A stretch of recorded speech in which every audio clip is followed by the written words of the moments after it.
In one of Richard Bach's books, they make a statement that if there's 4 billion beings on this earth, there's 4 billion worlds. Good. We agree absolutely. Because it is all perceptual. And each of you are perceiving absolutely differently. While you agree on some topics, there are not two of you that are seeing it in the same way. Therefore, there are not two of you that are creating in the same way.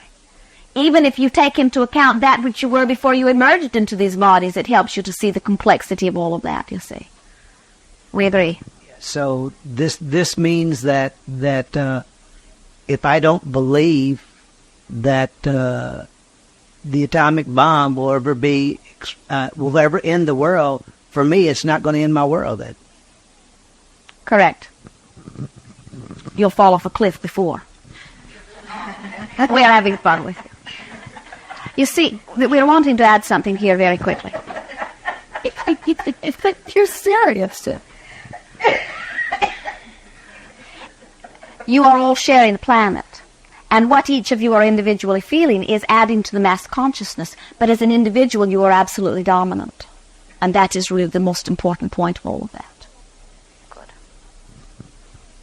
It brings up the 100 monkey theory, to where the monkey first washed the food, and then a monkey crossing another island began to wash his food. I guess. In other words, the block of thought was entered in the block of thought bank in the sky. And the monkey's caught on. And someone else seeking a solution had the same impulse. Mm-hmm. Good. You're all monkeys, are you? This doesn't relate, but I was reading a book that brought up a question in my mind about the evolvement of man. It seems like man evolved more greatly in the area in the European countries, and then like when he took voyages over the sea to come to this country in America, it seemed that these people were still somewhat primitive in comparison to that area. No, you are very primitive as a whole. Yeah, I know, but I mean... You think you're evolved, but that's only because you only have yourselves to compare yourselves to. That's true. We're not very excited about comparison, and let us tell you why. As you're talking about evolvement, now we assume that you're talking about technological evolvement, how to make more things, to do more things with. All evolvement is attention to a subject. That is the reason that if there are 4 billion of you, there are 4 billion of you who are evolved upon different subjects to different degrees, because there are not two of you who have given the same amount of attention to any subject, or either side of a subject. And so evolvement is attention to a subject. And so if you are wanting to compare evolvement, how many subjects are we going to begin to compare in order... You see, there may be one that is giving their attention to their own well-being, giving their attention to their pleasure with the earth. It blow the 100 monkey theory, because kind of like what they say is like it's in the air and then the mind picks it up.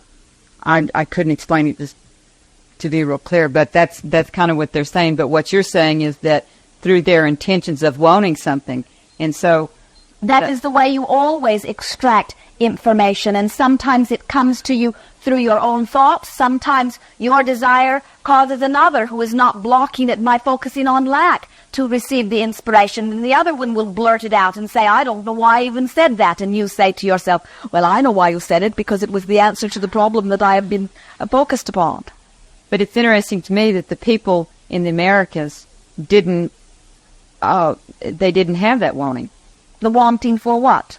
Of evolvement, of creating things ships to go across sea or the ocean. You must understand that there was a time when they did not acknowledge that there was anything there. Why would you want to go somewhere that isn't?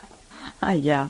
In other words, they could not identify themselves wanting to go there. They were not even contemplating it, you see. Okay. But then there were others who were saying there must be more, just as now there are those of you who are saying not only must there be more that is in our physical awareness, but there must be more beyond that and more beyond that, you see. You are explorers as mind travelers in the same way that those were upon the ships. Right. There is not an ending to knowledge or to evolvement or to the bringing into your experience that which is of benefit. You will continue to attract new ways. There is danger in saying, well, we've attracted everything of value, and now if we attract any more, we're going to get into trouble. That's what's wrong with most religions. They say, we've thought it out this far, and all of the pieces fit very nicely, and do not you dare question or go beyond the boundaries of this little box that we are in. And so it is very easy to get into technological boxes or emotional boxes, all kinds of boxes you build around yourselves because you are afraid to go into the unknown. And we say, you forget why you have come forth. You've come forth for growth, which means go beyond what is, which means come and communicate with others around you for the stimulation of that which is more.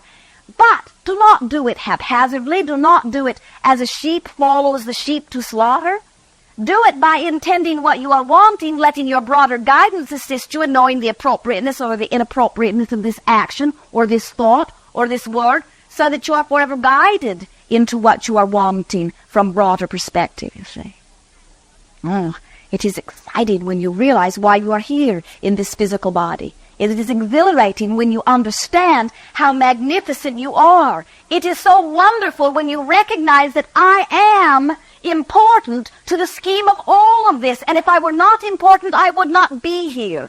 And since I am here, and it is important that I am here, then I'm going to utilize the power of the universe to be beneficial unto me and to all that is. And how do I do that? By letting the way I feel be top priority. Because that is the way you access your guidance system.